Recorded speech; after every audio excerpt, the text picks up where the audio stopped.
वर्ग की लड़ाई हमने सड़कों पर लड़ी। किसानों की हो, पहलवानों की हो, कर्मचारियों की हो, नौजवानों की हो।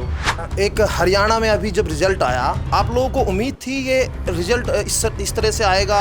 मैं समझता हूँ बीजेपी भारत की राजनीति की नस को समझ गई। क्या तो इस नस को मान्यवर काशीराम साहब समझे थे या बीजेपी के लोग समझे, और वो जानते हैं कि जातियों के गठजोड़ के बिना संभव नहीं। बीजेपी ने तमाम तरह के षड्यंत्र करके, तमाम साम दाम दंड बे लगा के, स्ट्रेटेजी बना के वहाँ जो चुनाव लड़ा।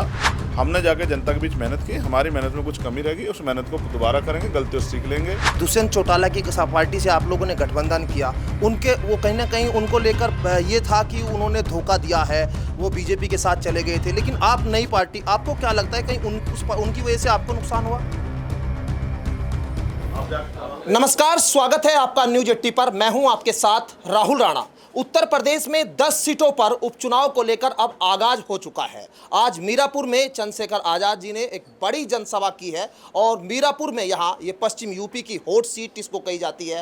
राष्ट्रीय लोकदल के यहाँ जो प्रत्याशी है वो जीते थे समाजवादी पार्टी के गठबंधन से। लेकिन आज क्योंकि मीरापुर की सीट पर जब चंद्रशेखर आजाद जब यहाँ पहुँचे हैं तो क्या कुछ उनको माहौल दिखाई दिया है, और हरियाणा का चुनाव अभी खत्म हुआ उस पर भी बातचीत करूँगा। लेकिन आप सबसे पहले आपको शुभकामनाएं, क्योंकि आगाज सबसे पहले आप ही ने कर दिया।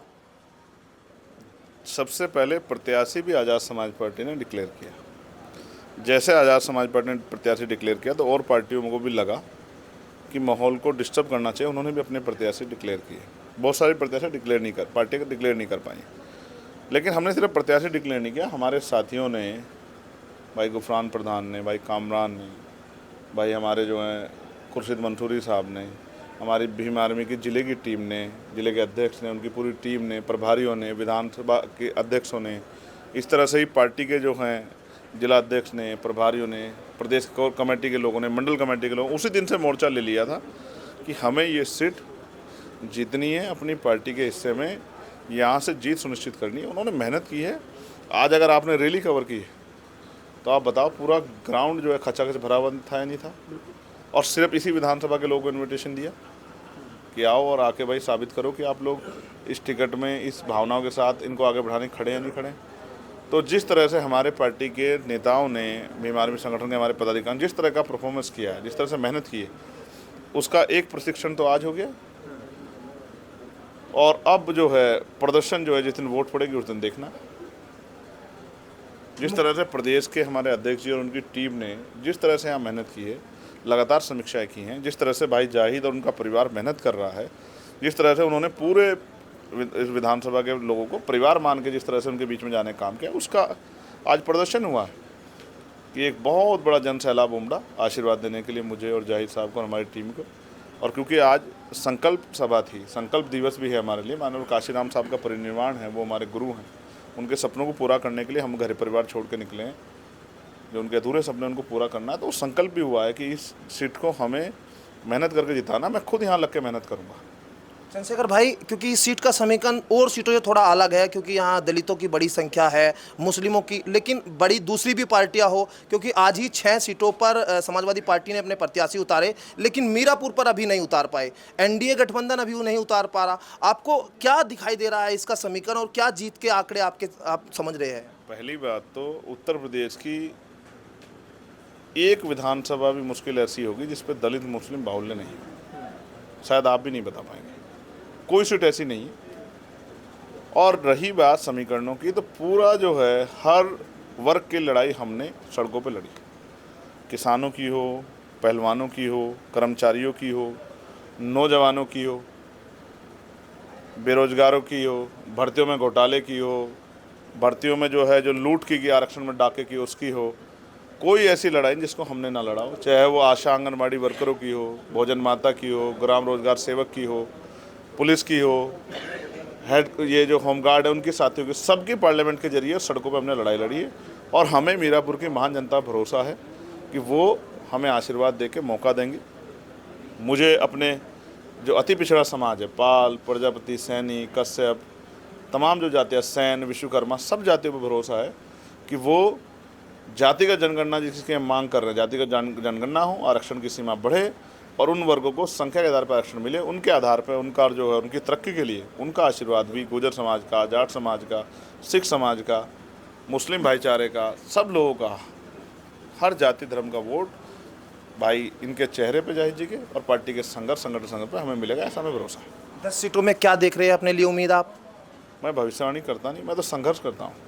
हमारी पार्टी के प्रदेश अध्यक्ष जी ने जो ड्यूटी मेरी लगाई है, मैं उसको उस ड्यूटी को मैं निभा रहा हूँ। हमारे यहाँ लोकतंत्र है। उन्होंने उत्तर प्रदेश की जिला कमेटी ने और विधानसभा कमेटी ने जाहिर जी को प्रत्याशी तय किया, उन्होंने प्रदेश कमेटी ने इसको डिक्लेयर किया, मेरी ये ड्यूटी लगाई कि आपको उस सभा में आना है। तो मैं यहाँ आपके बीच में आपसे अपनी बात रख रहा हूँ, अभी सभा को संबोधित करके आया हूँ। एक हरियाणा में अभी जब रिजल्ट आया, आप लोगों को उम्मीद थी ये रिजल्ट इस तरह से आएगा, आप अपनी पार्टी के लिए देखते हैं, या फिर बीजेपी जिस तरह से अब बहुमत में वहाँ एक बार फिर? देखिए, बीजेपी कोई कुछ कहे, मैं समझता हूँ बीजेपी भारत की राजनीति की नस को समझ गई है। क्या तो इस नस को मान्यवर काशीराम साहब समझे थे या बीजेपी के लोग समझे, और वो जानते हैं कि जातियों के गठजोड़ के बिना संभव नहीं। आप देखना 6 महीने पहले नायब सैनी जी को मुख्यमंत्री बना के पिछड़े वर्ग के लोगों को संदेश देना, फिर शेड्यूल कास्ट वर्गीकरण के एजेंडे पे शेड्यूल कास्ट के वोटों में बंटवारा करना, EWS लागू करके अपर कास्ट के लोगों को अपने साथ खड़ा कर लेना, लेटरल एंट्री और तमाम तरह की चीज़ों से उनको लाभ देना, ठेकेदारी और तमाम चीज़ों में उनको जो है अपने साथ मजबूत से खड़ा करना, और फिर हिंदुत्व के मुद्दे पे बंटवारा करके जो बचा कुचा वोट है उसको अपने खेमे में लेके आना। वहाँ हरियाणा में जाट वर्सेस अन्य करके जो है एक माहौल बनाना, और फिर दूसरी पार्टियों के मैनिफेस्टो को क्रिटिसाइज करना। बीजेपी ने तमाम तरह के षड्यंत्र करके, तमाम साम दाम दंड बे लगा के, स्ट्रेटजी बना के वहाँ जो चुनाव लड़ा। मैं तो मीडिया जो और बड़े बड़े विश्लेषक जो है जो फेल हो गए, जो कह रहे थे, हमने जाके जनता के बीच मेहनत की, हमारी मेहनत में कुछ कमी रहेगी, उस मेहनत को दोबारा करेंगे, गलतियों से सीख लेंगे। जब इस चुनाव की समीक्षा होगी, जहाँ जहाँ लूप होल रहे हैं उनको ठीक करेंगे और मजबूती से जाकर भविष्य के चुनाव में अपना जिम्मेदारी अदा करेंगे, और जो वहाँ के इशू है उनको पार्लियामेंट में भी और सड़कों पर लड़ने का काम करेंगे, उनके साथ खड़े, उनके साथ रहेंगे। इस भरोसे के साथ हम में कुछ कमी है कि अपनी बात को सही तरह नहीं समझा पाए, या एक डर जो है बीजेपी को हराने के लिए जो हमारे लोगों में था, उन्होंने उसके अकॉर्डिंग वोट किया, और वो वोट इतना पर्याप्त नहीं था जिसके आधार पर बीजेपी को रोका जा सके। अच्छा, एक सवाल ये है कि दुष्यंत चौटाला की पार्टी से आप लोगों ने गठबंधन किया, उनके वो कहीं ना कहीं उनको लेकर ये था कि उन्होंने धोखा दिया है, वो बीजेपी के साथ चले गए थे, लेकिन आप नई पार्टी, आपको क्या लगता है कहीं उनकी वजह से आपको नुकसान हुआ? दुष्यंत जी तो बीजेपी के साथ ही थे, मगर जीती तो बीजेपी है। वोट कहाँ से आ गया? अगर दुष्यंत का इतना विरोध था तो बीजेपी कैसे जीत गई? बीजेपी का तो उनसे भी ज़्यादा होना चाहिए था। हमारे लोग भोले हैं और भावनात्मक होकर वोट करते हैं, और फिर 5 साल पछताते हैं कि हमसे गलती होगी, फिर बाद के 6 महीने में चिकनी चुपड़ी बातों में आके फिर वोट करते हैं, फिर 5 साल पछताते हैं। अभी और कैडर की ज़रूरत है, कैडर के जरिए प्रशिक्षित करके समर्पित कार्यकर्ता को निर्माण होगा, और वही कार्यकर्ता जो है बूथ से लेके सेक्टर और पूरा मैनेजमेंट संभालेंगे, तब जाके पार्टी का काम आगे बढ़ेगा। चंद्रशेखर आज़ाद हमारे साथ थे, और यहाँ पर वो साफ तौर पर कह रहे थे कि पार्टी समीक्षा करेगी हार की, और कहीं ना कहीं उत्तर प्रदेश के 10 सीटों पर जो चुनाव हो रहे हैं उसको लेकर वो कहीं ना कहीं यहाँ अब अपनी जीत का दम भर रहे हैं। मेरे सहयोगी चांद सिंह पुडीर के साथ मैं राहुल राणा, न्यूज़ 18 मीरापुर विधानसभा से।